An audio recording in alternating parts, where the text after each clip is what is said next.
KKR দলে আজিমকে রাহানেকে captaincy থেকে হটিয়ে হার্দিক পান্ডিয়াকে ক্যাপ্টেন্সি দিয়ে দেওয়া হলো এবং আজিমকে রাহানেকে ছেড়ে দেওয়া হলো, প্রায় দল থেকে বার করে দেবে কলকাতা নাইট রাইডার্স।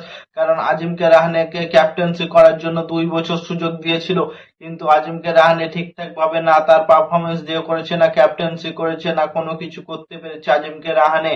তার জন্য তাকে চেঞ্জ করে হার্দিক পান্ডিয়াকে ক্যাপ্টেন্সি করার জন্য শাহরুখ খান অনেকটা ইন্টারেস্ট দেখাচ্ছে এবং প্রায় হার্দিক পান্ডিয়া কলকাতা নাইট রাইডার্স দলে অলমোস্ট চলে আসার মতন অবস্থায় চলে এসেছে এবং শাহরুখ খান বলেছে যে অনলি অন ক্যাশ দিলে হার্দিক পান্ডিয়াকে কেকেআর দলে আনতে চায় এবং সম্পূর্ণটাই ক্যাশে দিতে চায় এবং যত ক্যাশ লাগে সেটা সব দেবে এবং হার্দিক পান্ডিয়াকে কেকেআর দলে আনার জন্য হার্দিক পান্ডিয়া আসবেই মনে হয় যে কেকেআর দলে, কারণ শাহরুখ খানের মতো প্লেয়ার তাকে আনতে চেয়েছে। মানে ভাবো হার্দিক পান্ডিয়ার অরা। কথা বলি যদি আজিমকে রাহানের কথা, আজিমকে রাহানেকে ক্যাপ্টেন্সি করা দিয়েছিল 2025-এ।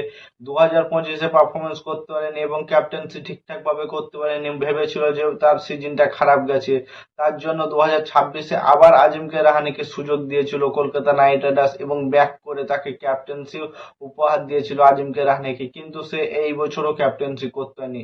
পরে 6টি-7টি ম্যাচে খুব সুন্দর ক্যাপ্টেন্সি করেছিল, কিন্তু তার ব্যাট হাতে না তার ক্যাপ্টেন্সি কোনো কিছুতেই রান করতে পারেনি। সে ব্যাট হাতে প্রত্যেকদিন ওপেনিং এ গিয়েছে এবং প্রত্যেকদিন ওপেনিং এ ফ্লপ হয়েছে। একটা না দুটো ম্যাচে খালি 60+ স্কোর করেছিল, বাদ বাকি প্রত্যেকটা ম্যাচে 10 থেকে 20 রানের মধ্যে উইকেট পড়ে গেছে আজিমকে রাহানের।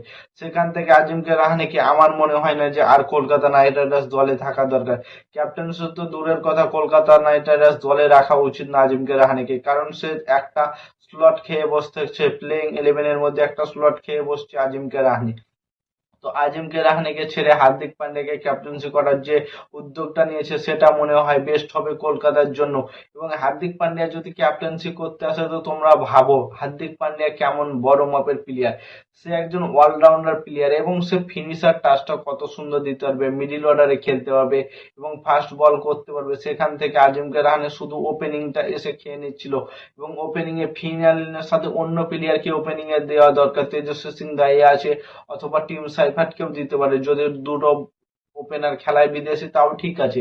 ফিনালেনের সাথে টিম সাইফাট এবং 3 নম্বরে ধরো আঙ্কিত রঘুবংশী, 4 নম্বরে ক্যামরন গিলকে রাখতে পারে বিদেশি, তাহলে 3টা বিদেশি হলো আর একটা বিদেশি হচ্ছে সুনীল নারায়ণ। 4টা বিদেশি ইজিলি খেলাতে পারবে কলকাতা নাইট রাইডার্স দল। তাহলে ওপেনিংটা কত মজবুত হবে কলকাতা নাইট রাইডার্স দলের ভেবেছো? ওপেনিং এ ফিনালেনের সাথে টিম সাইফাট, দুজনের মধ্যে একজন যদি টিকে যায় ম্যাচ একতরফা জিতিয়ে দেবে এবং দুর্ধর্ষ মেজাজে ব্যাট করতে পারে দুজনে। ফিনালেনও যেমন দুর্ধর্ষ মেজাজে খেলতে পারে, টিম সাইফাটও।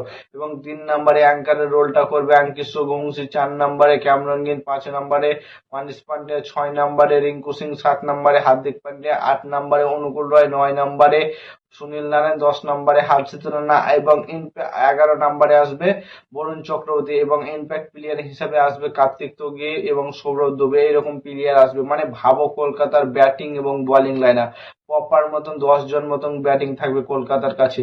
তো আজিমকে রাহানেকে হটিয়ে কেকেআর এর নতুন ক্যাপ্টেন হার্দিক পান্ডিয়াকে তোমাদের কেমন লাগবে কমেন্ট করে জানাও এবং ক্রিকেটের নতুন আপডেট পেতে চ্যানেলটাকে সাবস্ক্রাইব এবং ফলো করতে ভুলো না। ততক্ষণের জন্য টাটা, বাই বাই, জয় হিন্দ।